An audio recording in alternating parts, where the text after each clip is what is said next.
대체할 수 없는 압도적 중동 경제방송 박근영의 데일리 힌트 시간입니다. 반갑습니다. 6월 23일 월요일 방송입니다. 이란과 관련된 부분들 트럼프가 약간 뒤통수 쳤죠.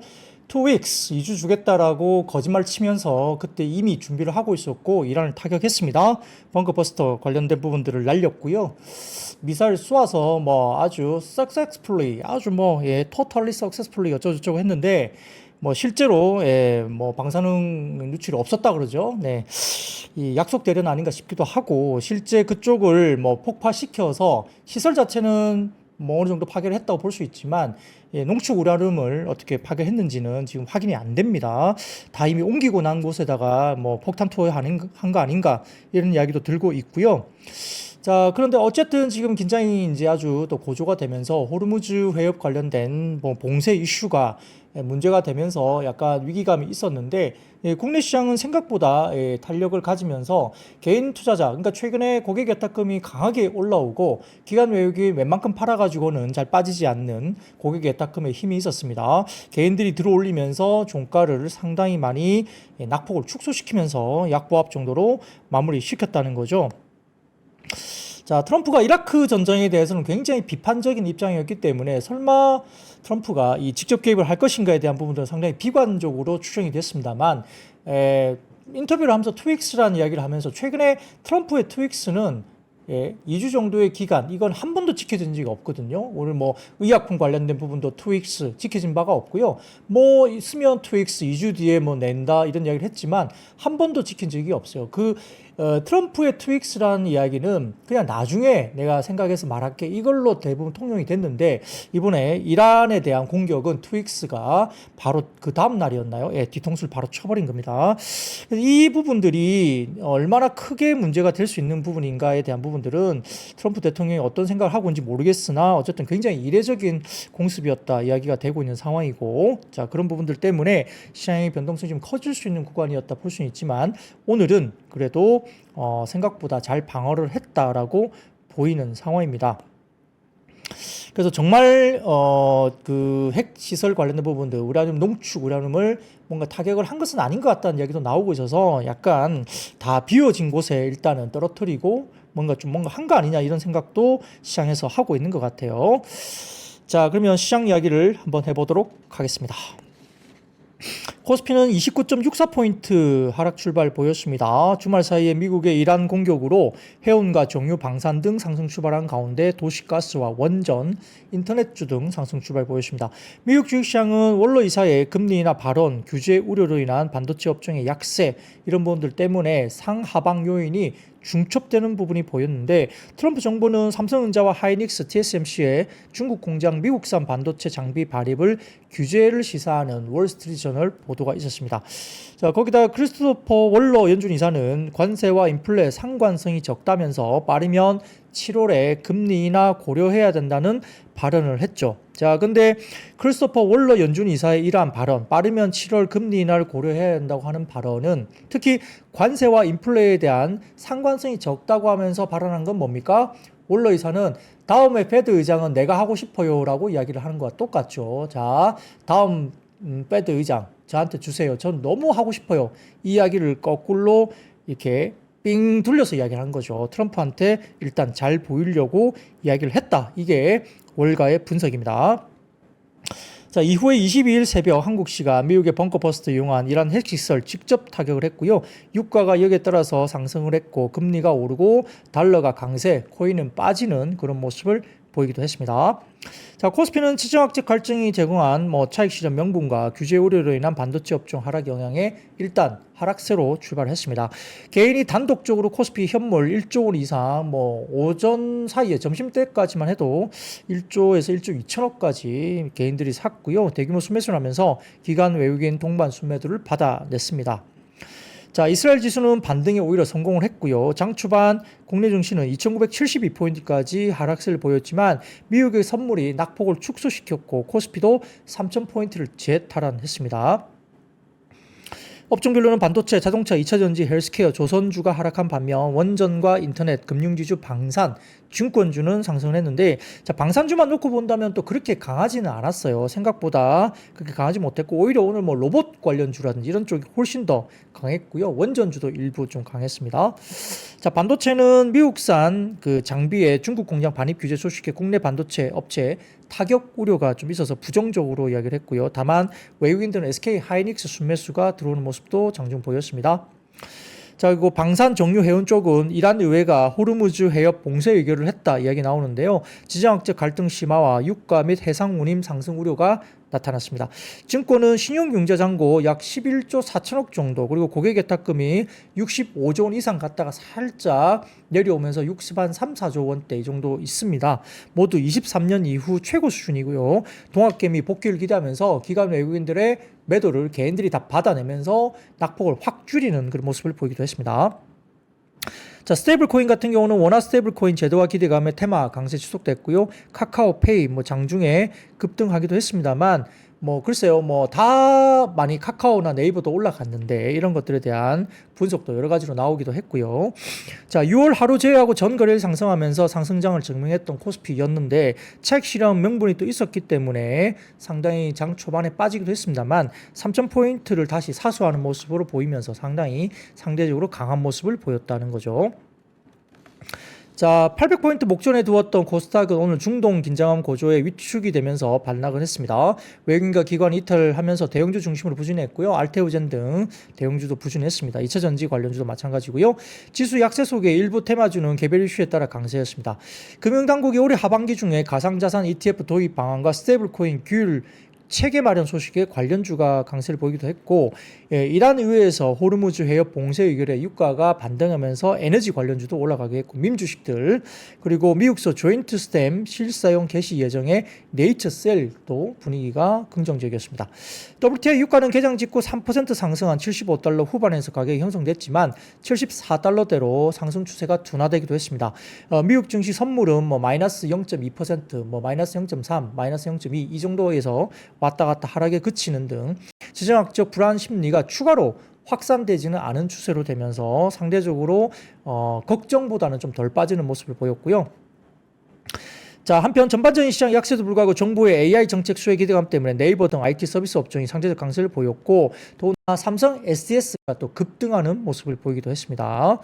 원전 관련된 업종들도 글로벌 원전 활성화 정책 모멘텀이 유입된 업종들이 시장을 아웃퍼폼을 했습니다. 반도체 업종은 약세였습니다. 미국 정부가 국내 반도체 기업의 중국 공장에 미국산 장비 반입 제한 조치 추진한다는 소식이 전해지면서 삼성전자, 심텍테크행 등 반도체 업종 투자 심리가 약화됐습니다. 반면 SK 하이닉스는 장중 상승 전환을 했고요. 6월에 1일부터 20일까지의 반도체 수출은 전년비 21.8% 증가로 나타나면서 반도체 수출은 아직은 견조한 모습을 보였습니다.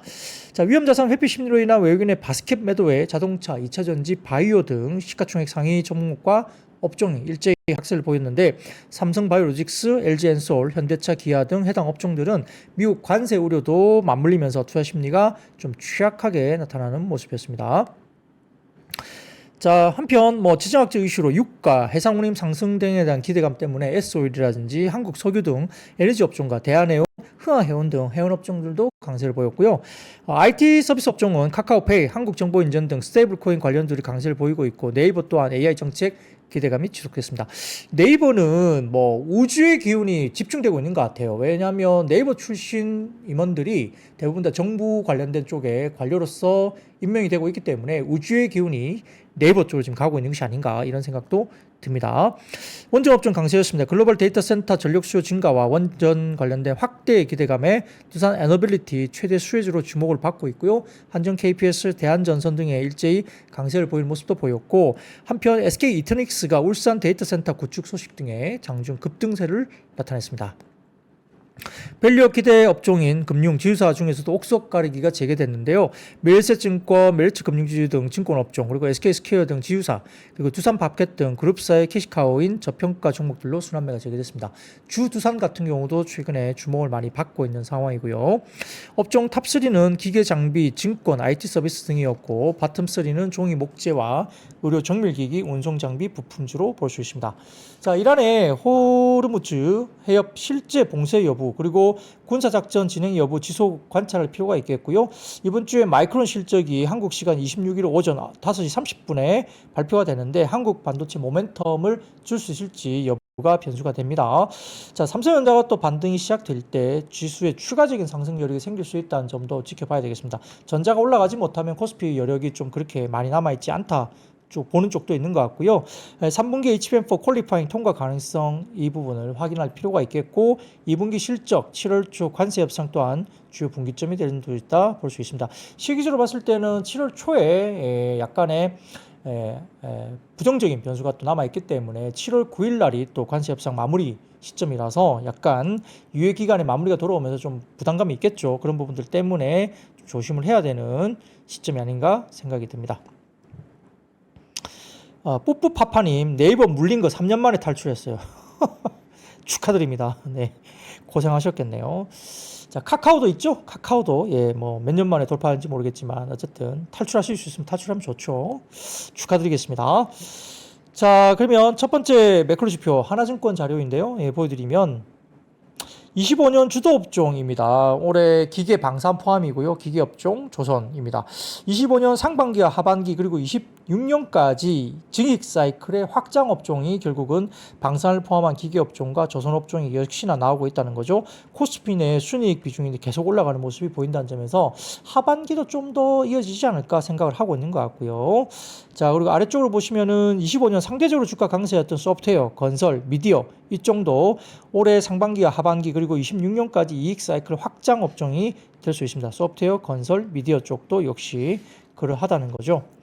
자, 그리고 그 다음 표를 보여드리면 하나증권 자료인데 25년 주도업종인 방산 포함 기계업종, 조선 이 부분까지 증익사익 확장 업종이긴 하지만 전반적으로 코스피가 역사적인 고점을 형성하는 국면에서도 조정이 발생한다는 겁니다. 그래서 약 평균적으로 한 10% 가까운 역사적 고점을 형성하는 과정에서도 조정세가 10% 전후로 조정세가 있었다는 거죠. 편차가 좀 있긴 하지만 그 정도 조정은 나올 수 있다는 겁니다. 그래서 아마 이번에 이란에 관련된 부분, 중동 지역의 어떤 이슈가 또다시 발생을 하게 된다면 조정세가 나올 수 있는데 시장에서는 2800에서 2850 정도까지 저점을 좀 보고 있는 것 같습니다. 지금 3000포인트 올해도 오늘도 넘어섰는데 만약에 조정이 좀 나온다고 한다면 2800에서 2850 정도를 조정해서 어느 정도 비중을 실을 수 있는 지지라인으로 좀 보자 이렇게 이야기를 하고 있습니다. 그것도 참고를 해주시면 좋을 것 같아요. 자, 네이버, 카카오, 다들, 물린 거 탈출했다 하신 다들 축하 문자들이 아주 쇄도록 하시네요. 엄청 마음고생을 많이 하셨던 것 같습니다. 자, 우주의 기운이 내부로 계속적으로 이어질 수 있을지, 자, 지켜볼 필요가 있겠죠. 자, 그러면 섹터로 들어가 보도록 하겠습니다. 자, 첫 번째입니다. 미국이 이란 핵시설 타격 속에 이란의 호르무즈 해협 봉쇄 우려 등의 해운과 방산, 에너지 관련주가 상승을 했습니다. 자, 지난 21일 현지 시간 도널드 트럼프 미국 대통령이 미국이 이란의 핵시설을 직접 타격했다고 밝혔는데 굉장히 이례적이었습니다. 트럼프 대통령이 대국민 연설을 통해서 이란의 주요 핵 농축 시설은 완전히 철저하게 파괴됐다고 얘기를 했는데 사실 트럼프 혼자 이야기하고 있는 거죠. 아무도 이거 확인해주고 있는 사람 없습니다. 자, 미군이 이란 정권의 주요 핵시설인 포르도, 그 다음에 나탄즈, 이스파한에 대한 대규모 정확한 공격을 실행했다고 밝혔고요. 미사일 떨어뜨린 건 맞죠. 그래서 우리 목표는 이란의 핵 농축 시설을 파괴하고 세계 최고의 테러 지원국에 대한 핵 위험을 중단시키는 것이라고 설명했다고 합니다. 그래서 어쨌든 지금 이 부분이 맞는데, 자, 사진을 통해서 우리가 한번 살펴볼까요? 자, 요겁니다. 자, 미드나잇 해머 절 작전이죠. 미드나잇 해머. 그래서 저렇게 비행기가 쭉 편대가 날아가면서 공중에서 이렇게 급유를 할 수 있는 비행선들이 같이 날아가면서 쭉 같이 날아가서 어떻게 됩니까? 공중에서 주유를 하면서 이라크 상공을 넘어가서 이렇게 이제 쭉쭉 해가지고 세 곳을 이렇게 타격을 했고요. 핵 항공모함이죠. 바다에서는 바다에서 또 미사일을 쏘아가지고 저렇게 세 군데를 지원 사격을 해주는 그런 식으로 이제 진행이 된 거죠. 미드나잇 해머 작전이라고 불립니다. 그래서 이제 세 곳을 타격을 했는데 벙커 버스터가 일단은 뭐 들어간 걸로 보이는데요. 근데 이제 아까 말씀드린 대로 이 농축 우라늄을 이제 어떻게 파괴를 했냐 문제인데 다 옮겼다 이런 이야기를 하고 있죠. 그러니까 시설에다가 그냥 없는 데에다 때렸다고 이야기도 되게 많아요. 그리고 실제로 유출이 없었다고도 이야기되고 있어서 이런 부분에 대해서 그냥 시설 파괴는 맞는데 실질적인 뭐 농축 우라늄 어떤 피해는 없다라는 뭐 설도 많기 때문에 좀 더 지켜봐야 됩니다. 뭐 트럼프는 파괴했다고 혼자 주장하고 있죠. 근데 아닐 가능성도 많다는 겁니다. 자, 그리고 그 다음 표를 보여드리면 자, 이란의 원전 관련된 시설인데 세 군데, 포르도, 그 다음에 나탄즈, 그 다음에 이스파한 이렇게 세 군데를 타격했다는 걸 보여드리는 거고요. 그 외에도 옆에 많은 그 핵 시설이 있죠. 자, 그 다음 보여드리면 이란의 주요 원유 수송로인 호르무즈 해협을 이렇게 표시를 했는데요. 아주 좁은 수로입니다. 저렇게 이 부분을 만약에 우리가 봉쇄를 하게 된다면 저기를 못 다니니까요. 온전 문제가 많다는 거죠. 그래서 이란 의회가 미국에 대항하는 차원에서 현지 시간 22일 날 세계 주요 원유 수송로인 호르무즈 해협 봉쇄를 의결했다는 겁니다. 근데 봉쇄를 의회가 의결을 했지만 이게 봉쇄로 바로 이어지진 않습니다. 호르무즈 해협 봉쇄에 대한 최종 결정권은 이란 최고 국가안보회의 SNSC가 가지고 있기 때문에 이게 최종 결정은 안 된 걸로 보이죠.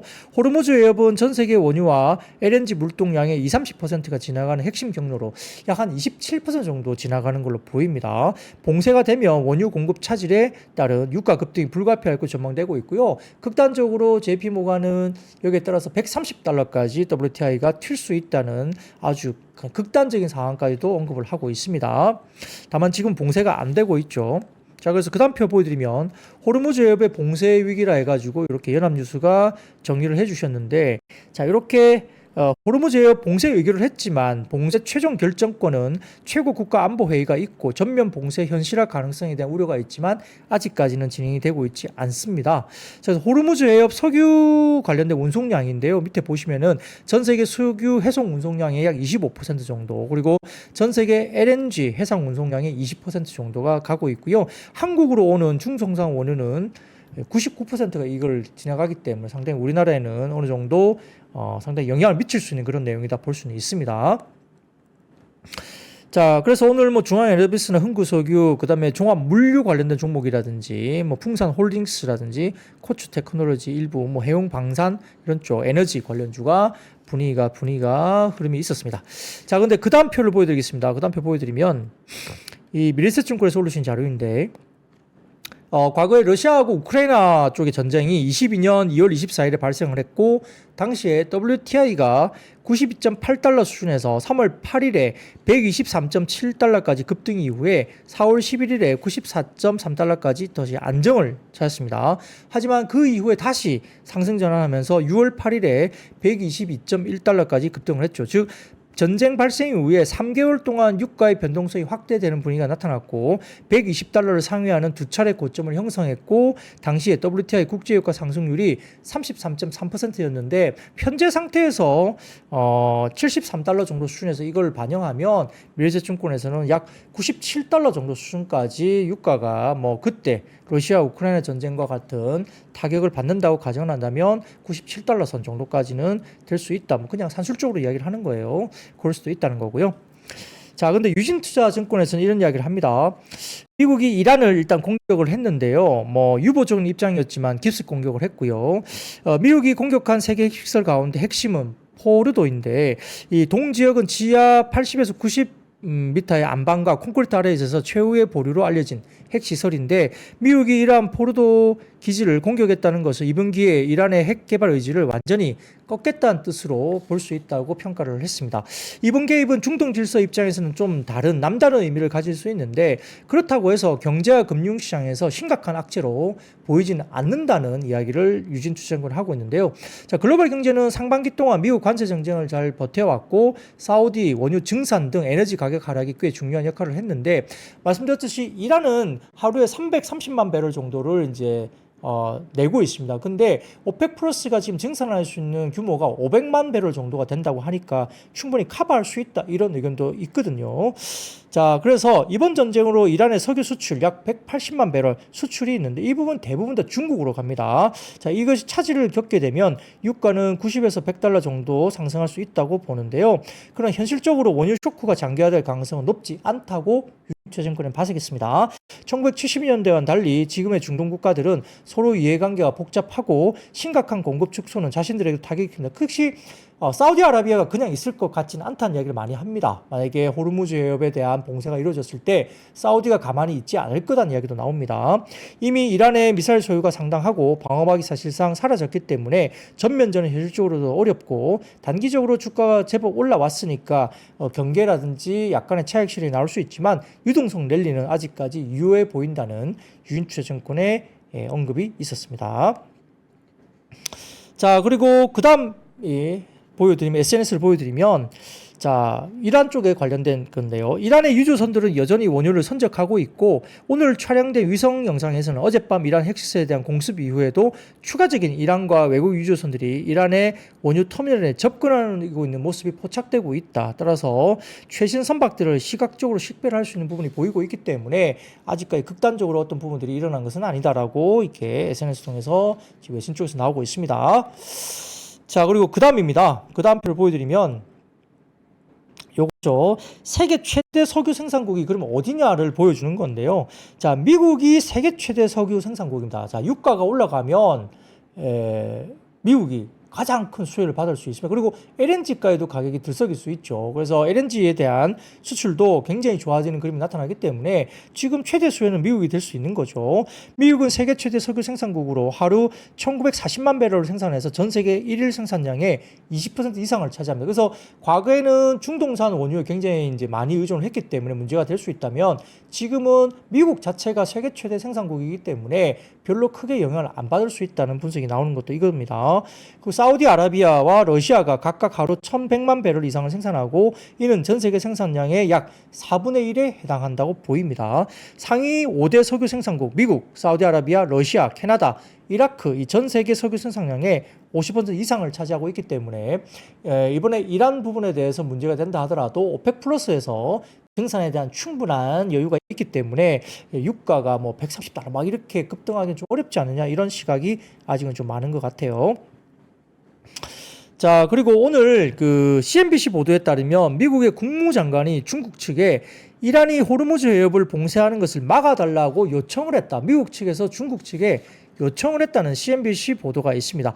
이란이 중국에 원유 수출을 하는 통로니까 중국도 손해가 보는 것이 아니냐 이렇게 이야기를 했다고 하죠. 대부분 이란산 원유가 중국으로 들어가는데 굉장히 디스카운트된 낮은 가격으로 들어가기 때문에 대부분 이란이 수출하는 원유가 중국으로 대부분 갑니다. 그러니까 이걸 막게 되면 이란도 문제죠. 수입이 줄어들게 되고 이란도 지금 40%의 인플레에 막 시달리고 있는 국가인데 이걸 수출을 또 못하게 되면 이란은 심각한 재정난에 빠질 수밖에 없죠. 그래서 장기전에는 좀 어렵다는 분석이 여기서 나오는 거고 중국 같은 경우도 싸게 공급을 받던 이란산 원유를 호르무즈 해협의 봉쇄 때문에 못 받게 되면 중국도 손해 아니냐 이런 논리에서 미국이 이제 중국 쪽에다가 이란 쪽에서 호르무즈 해협을 봉쇄하지 못하도록 뭔가 조치를 취해달라고 이야기를 한 것 같습니다.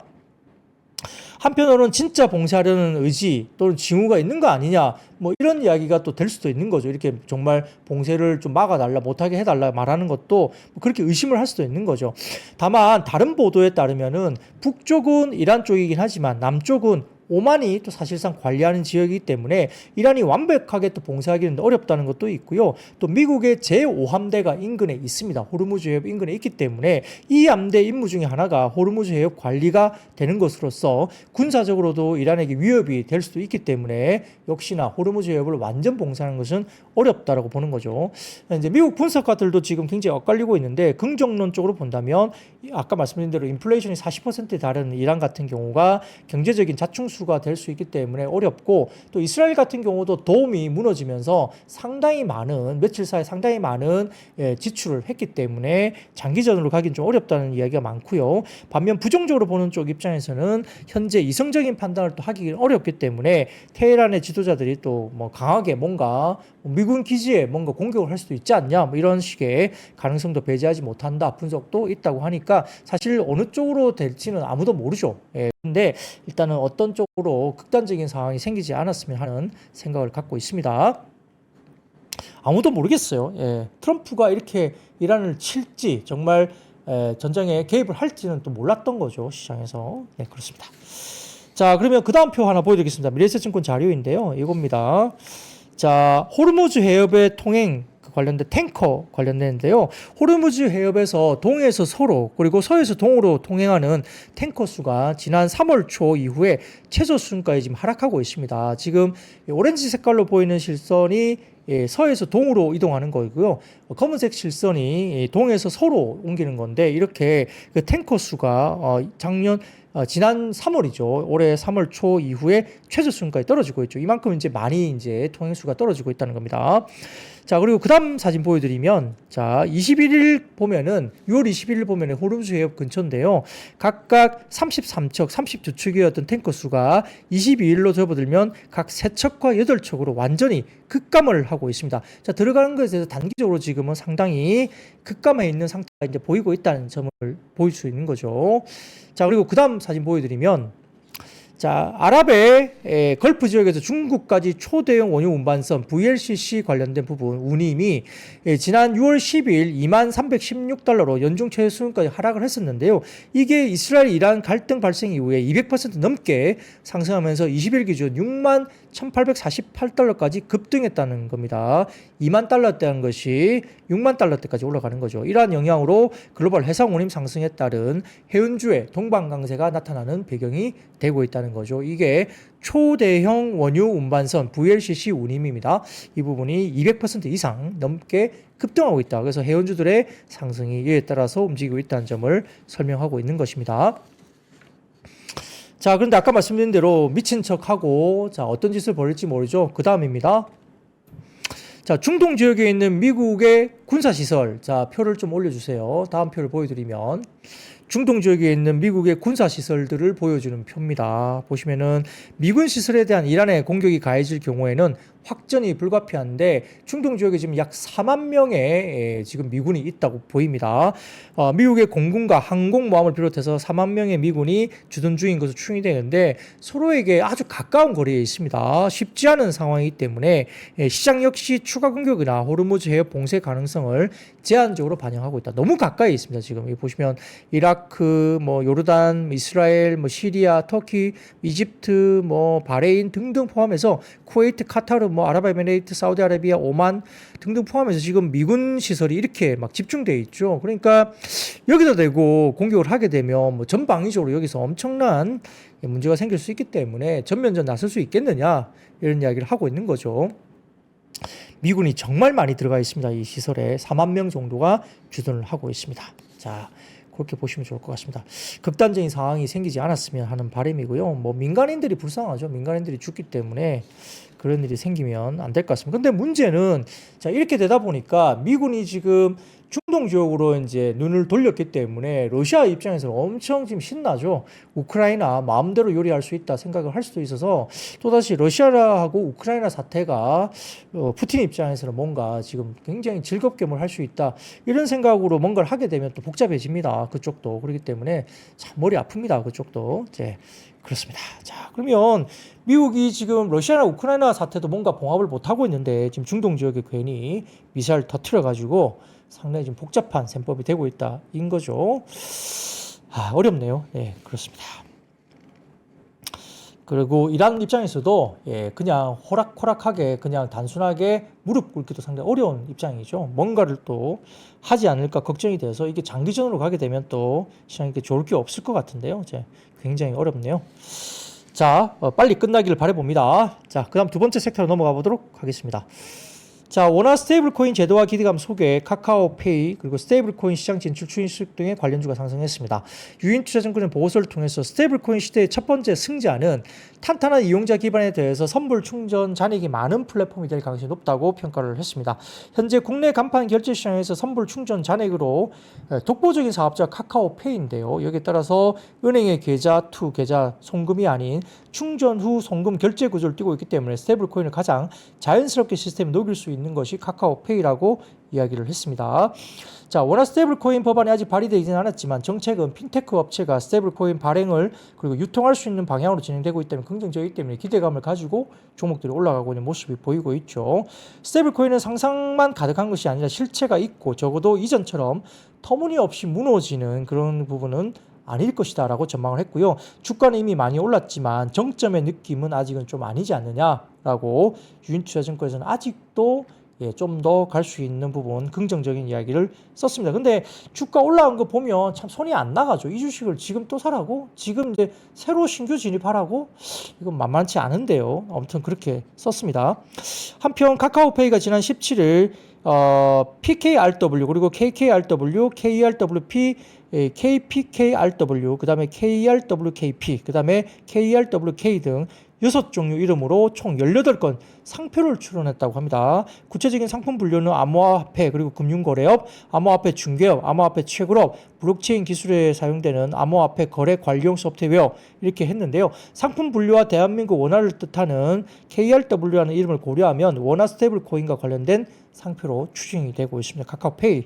자, 그래서 헥토 파이낸셜, 한국정보인증, 아톤, NHN, KCP 등 관련된 종목들이 움직이기도 했습니다. 또한 IT센 엔텍, 신세계 INC, LG CNS, 그다음 삼성 SDS, 특히 삼성 SDS가 그렇게 무거운 종목이 급등세가 나오는 것도 참 희한하게 최근에 주가들이 올라가는 것 같고요. 오픈베이스, K사인, 한컴위드, 라운시큐 등의 보안주까지 스테이블 코인이 움직이니까 보안주까지 이렇게 움직이가 되고 있습니다. 자, 근데 오늘 그 카카오뱅크 같은 경우는 조금 안 좋았죠. 자, 다음 사진 보여주시면 JP모건입니다. JP모건. 이게 서화의 그림놀이라는 쪽에서 헤드라인을 이렇게 올려주셨는데요. 자, JP모건에서 카카오뱅크 같은 경우는 투자액에 하향 조정했습니다. 태국에서 SCBX 워해뱅크와 컨소시엄을 구성해서 디지털은행 인가를 확보했다는 소식 이후에 주가가 14% 지난주에 급등했고요. 4월 저점 대비 62% 상승한 차세였습니다. 지난주 금요일 기준이죠. 이번 인가로 카카오뱅크가 슈퍼뱅크에 이어서 해외 진출 확대 전기를 마련했고 인가를 받은 은행들은 1년 내 영업을 개시하기 때문에 26년 하반기부터 본격적인 서비스가 시작될 예정인데, 자, 이 뉴스에 대한 주가 반응은 카카오뱅크가 JP모건 입장에서는 너무 과도하게 긍정적으로 판단이 된다는 겁니다. 이번 주가 상승은 실적에 실질적으로 기여하기까지는 수년이 걸릴 것으로 예상되는요. 외국계 지분 구조상 카카오뱅크의 수익 반영분이 제한될 수밖에 없다는 점에서 시장 기대치가 지나치게 반영됐다는 판단을 가지고 있고요. 특히 태국의 낮은 GDP 성장률, 높은 가계부채 수준, 기존 은행들과의 경쟁 심화 등을 강화한다면 컨소시엄이 실질적으로 수입을 내기까지는 장기간 걸릴 수밖에 없다는 겁니다. 따라서 이번 급등은 펀더멘탈보다는 이벤트성 기대감에 기반한 걸 보이고 향후에 주가 조정 가능성이 높다고 카카오뱅크를 평가했습니다. 최근 시장에서 카카오뱅크가 스테이블코인 관련 기업 사업 기대로 주가 프리미엄을 받고 있다는 점에 대해서도 현재까지 구체적인 도입 계획이나 제도적 논의는 전무한 상황이고, 특히 이와 관련한 재무적 성과에 대한 가시성 없이 단순한 기대만으로 주가에 반영되고 있다는 점은 비합리적이다고 판단했고요. 대통령의 암호화폐 친화적인 발언이 배경이 되고 있지만 금융 안정성이나 제도 기반이 마련되지 않은 상황에서 이를 근거로 주가 프리미엄을 부여하는 것은 시기상조다라고 평가를 했습니다. 결론적으로 JP모건은 카카오뱅크의 현 주가 수준이 25년 예상 PBR 2.2배 수준으로서 밸류에이션을 과도하게 평가받았고 핵심 실적 전망의 변화가 없고 단기적으로 추가 상승 여력도 제한적인 점을 들어서 투자 의견을 중립에서 비중 축소로 하향 조정했습니다. 자, 근데 이게 카카오뱅크만의 일일까요? 저는 이제 그 생각을 좀 해봤는데요. 자, 밀리세증권에서 보여주신 다음 자료 보여주시면 글로벌 주요 플랫폼 기업의 밸류에이션 현황입니다. 자, 오른쪽 네모 보시면 네이버, 카카오, 쿠팡인데요. 구글, 메타, 아마존, 이베이, 텐센트, 알리바바, 징동, 펀더도 있는데, 자, 카카오 같은 경우가 특히 25년 P가 66배, 그 다음에 26년 P가 55배, 네이버는 좀 낮긴 합니다. 상대적으로 25년에 22배, 그리고 26년에 19배 수준이고요. 쿠팡은 40배입니다. 이렇게 따진다고 하면 메타, 아마존에 비해서 네이버는 조금 싸게 보이긴 하지만 이베이나 뭐 텐센트나 구글 비해서는 비싸죠.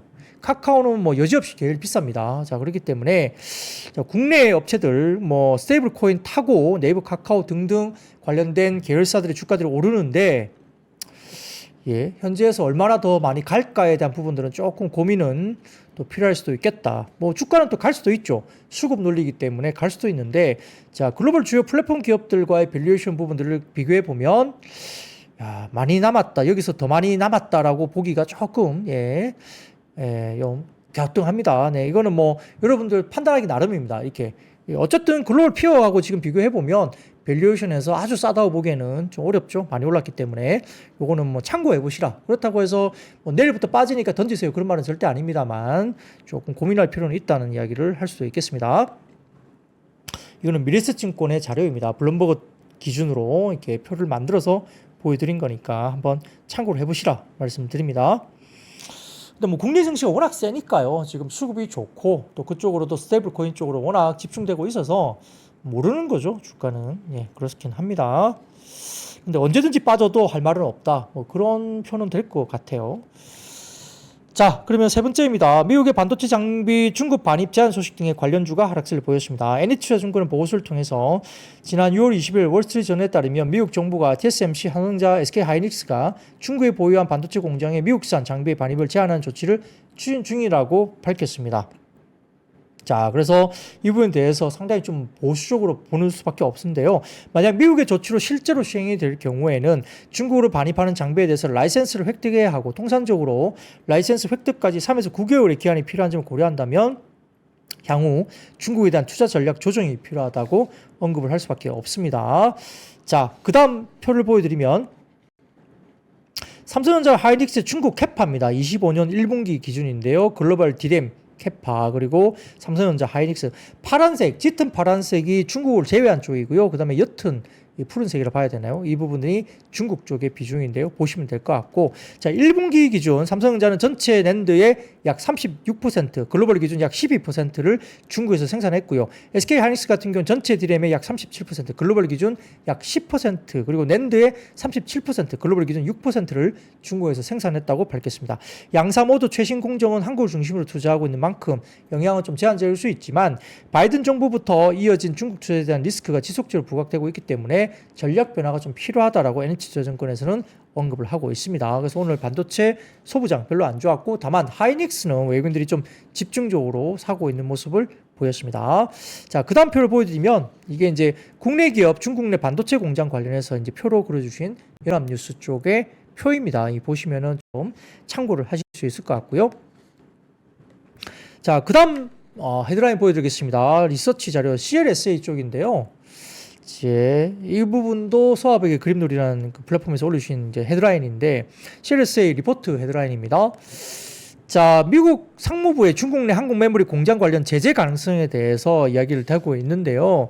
자, 이 부분에 대해서 투자 의견, 주가 타겟인데 관련해서 삼성전자는 아웃퍼폼을 이야기를 하고 있습니다. 목표 주가를 73,000원 제시를 했고요.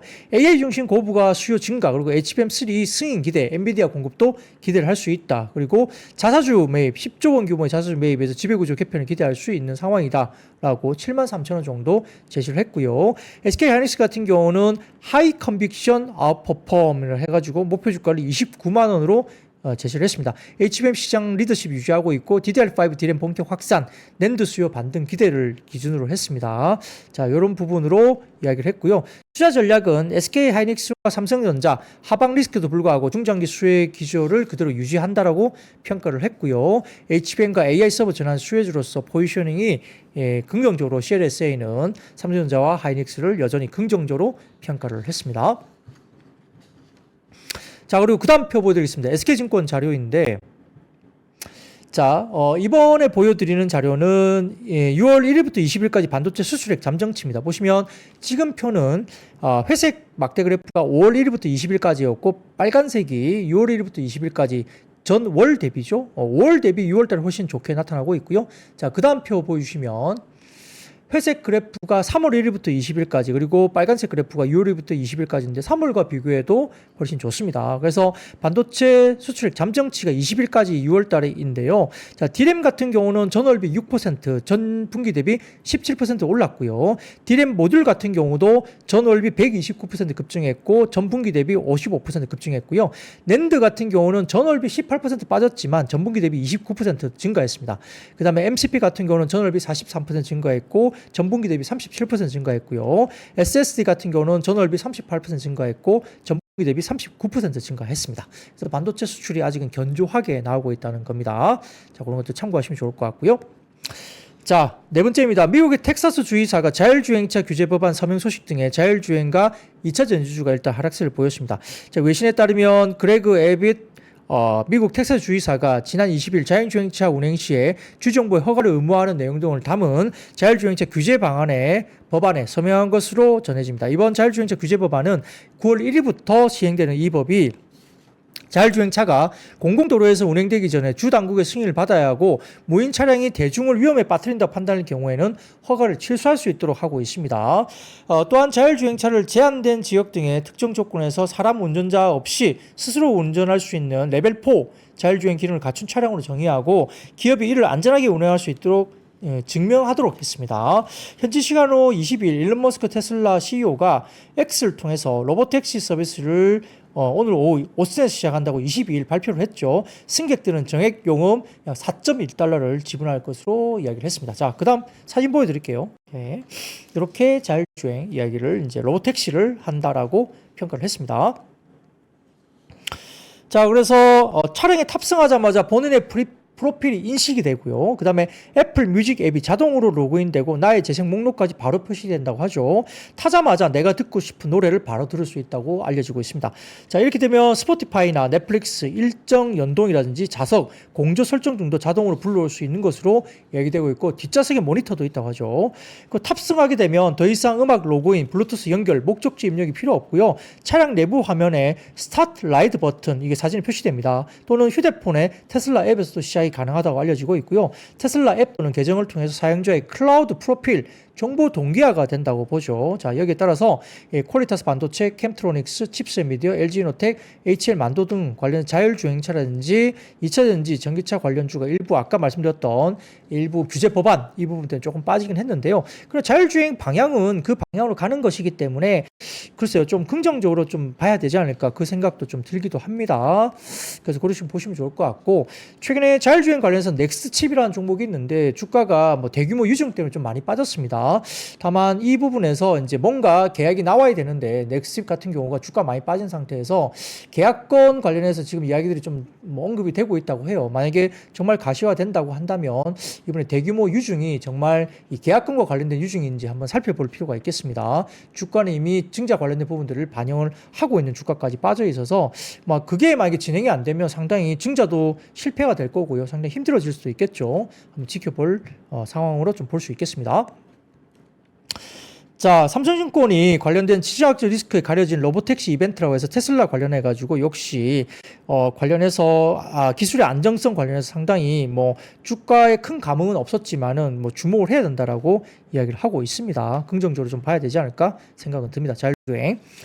자, 그리고 시간이 거의 다 된 관계로 LG AI 연구원장, 네이버 전 대표가 과기부, 중기부 장관 후보자 지명과 이재명 정부 AI 정책 기대감 등의 로봇과 AI 챗봇주가 상정이 됐고요. 제가 네이버가 우주의 기운이 집중되고 있다 말씀드렸죠. 네이버 관련된 임원들이 정부의 관료로 이렇게 이야기되고 있다는 점, 이 부분들 때문에 관련된 로봇 관련주나 AI 챗봇 관련주, AI 관련주들이 주가들이 올랐습니다. 원전안전위원회가 오는 26일 고리 1호기 해체 승인을 앞두고 원전 해체주가 주가들이 올라왔습니다. 오르비텍, 두산 엘리베이티, 대창솔루션, 위드텍, 한전 KPS 등의 관련된 종목들이 움직였습니다. 약 500조 원으로 추정되는 원전 해체 시장의 선도적인 위치를 점할 수 있다 이야기가 되고 있는 것 같고요. 그다음에 SK와 AWS가 울산 데이터 센터 구축 예정 속에 재생에너지 연계 추진 소식 때문에 일부 관련주가 올라왔습니다. SK 이터닉스가 장중 급등을 했고요. 대창솔루션, 유니슨, LS 마린솔루션, 한솔테크닉스, 그리드 위즈에 관련된 종목들이 움직였고요. 마지막으로 한국거래소가 탄소 배출권 선물 도입 준비 소식 등의 관련주들 에코아이, 유니드, 에어레인 등의 일부 탄소 배출권, 탄소 포집 활용 저장 관련된 CCUS 테마주가 움직이기도 했습니다. 자, 오늘 준비한 이야기 여기까지입니다. 내일 상승장을 기대하면서 만나 뵙도록 하겠습니다. I see you.